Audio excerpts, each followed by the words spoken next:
Time for the Premier League.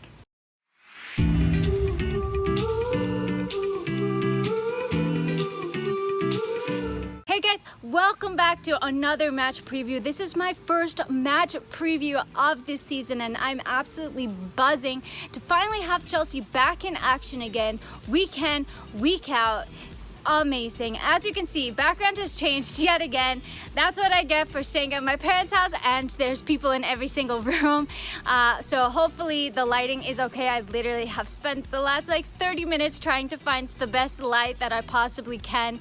You're going to be hearing the pool. Hopefully it's okay, so just bear with me for the next couple of weeks. But hopefully it's not too bothersome. And besides that, let's get into this video. So first off, squad numbers were announced today, and Tino Andrin has taken 27, Chalobah has taken 14, and Ruben Loftus-Cheek has taken his old number at number 12. So that makes me think that these are going to be three of the players that are promoted to this senior team this season. Not only that, but Kovacic has now taken the 8, which is the number that he also wears for Croatia. A lot of people may have been upset that this didn't go to Mason Mount, but at the end of the day, we don't know what happened. Maybe Mason was offered this number and he wanted to keep the 19 and make the 19 iconic. We just don't know. And the other interesting bit of information is that Lukaku's number has not yet been revealed, which makes me think that he's going to take Tammy Abraham's number 9 shirt,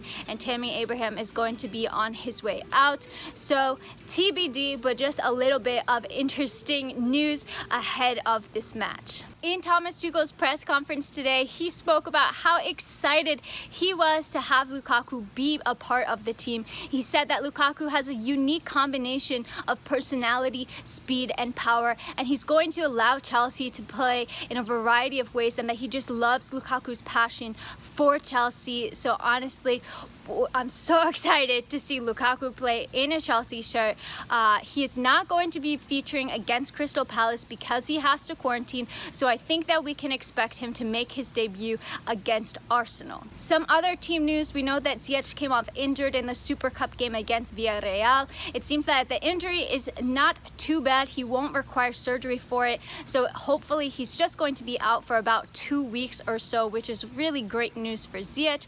And Thomas Tuchel also said that N'golo Kante was a bit iffy after the Super Cup game, so we're not exactly sure whether he's going to be fit enough to feature or even be on the bench. So I'm guessing that maybe he'll be on the bench and he'll come on, but we really don't know what Kante's fitness situation is like. Alright, so now it's time to take a look at my predicted starting 11 for this game. It's kind of hard to predict because I think a lot of players came back late to training, to preseason, so they're not exactly match fit. And then you had a lot of players who played in the Super Cup or even 120 minutes, so I don't know if they're going to feature because it's not that much time to recover. So this could be very close or incredibly off. We just don't know with Thomas Tuchel either, but let's get right into it. Starting off in goal, I think we are going to see Mendy, but honestly, I wouldn't be surprised if Thomas Tuchel rewards Kepa for the Super Cup win. But honestly, Mendy's your number 1 goalkeeper, so I think that we should play Mendy. And then looking at that back 5, I think Reece James will probably play right wing back. Correct me if I'm wrong, I don't think he even featured in the Super Cup. And then I think Chilwell will take over that left wing back spot. And as for the center backs, I went with Aspie, Christensen, and Rudiger. Maybe we see Thiago Silva come in. Maybe we see Christensen, Thiago Silva, Rudiger. Really don't know. It's impossible to guess, but this is kind of my guess because Thiago Silva came back to training later.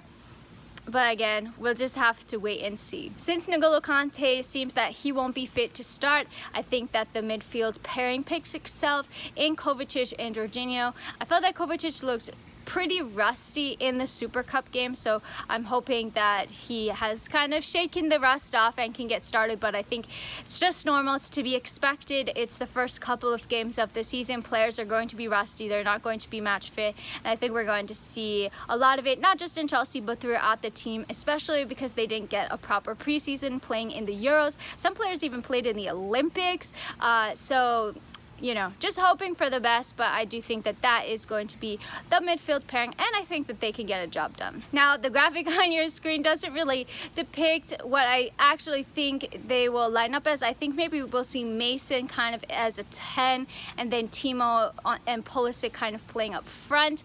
I picked Pulisic over Kai because Kai played 120 minutes on Wednesday, and he looked pretty tired, but I also don't think that Pulisic really did anything to merit starting. I don't think that he was very effective in the Super Cup game either. If Ziyech wasn't injured, I would have gone for Ziyech instead of Pulisic in this game. But I think this might be what Tuchel goes for, but of course it will be for him and Kai to decide if he's ready. Otherwise, I think we might see Kai come in. And like I mentioned before, I think we'll probably see Mason in the 10, and then maybe Werner up front and Pulisic drifting on the wings. We have to remember as well, formations are fluid. You just don't stick in one formation for the entirety of the match. We're going to see it being changed, and we can see Mason on the right, and then he goes on the left, and then he goes behind, and Werner's running around and everything. Like the three, especially the front attacking three, is very, very fluid. So I wouldn't be surprised to just see this moved around a bit, but this is what I could fit in the graphic with my limited creative graphic skills. I am trying to get better at them, but just bear with me in the meantime. So yeah, let me know if you agree with this, who you think is going to start. Obviously, I think we will see Lukaku come in eventually, not for this Crystal Palace game. So it's going to be even more competition for spots because he's a nailed-on starter.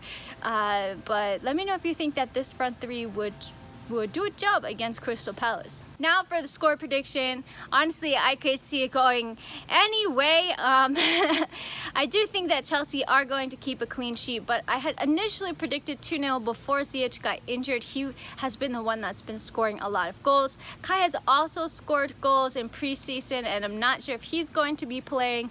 So honestly, it's just so up in the air. The problem is I don't really know where our goals are going to come from. So instead of a 2-0, I'm going to predict 1-0. And I'm going to say, who gets this goal, you guys? Who gets it? Like, does a defender get it from a corner? Maybe Mason gets it. I don't know. You know what? Timo's on the pitch. I'm going to say Timo gets a goal. Let's see what happens.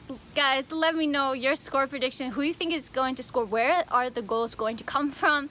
I want to know. And I hope that you enjoyed this match preview. I'm so excited about the game, and I'm so excited to watch it, and hopefully we have a very happy Elizabeth in the match review video. But yeah, let me know your score predictions below. Let me know who you think is going to score and what you thought of this match preview. So guys, thank you so much for watching, and until next time, I'm out.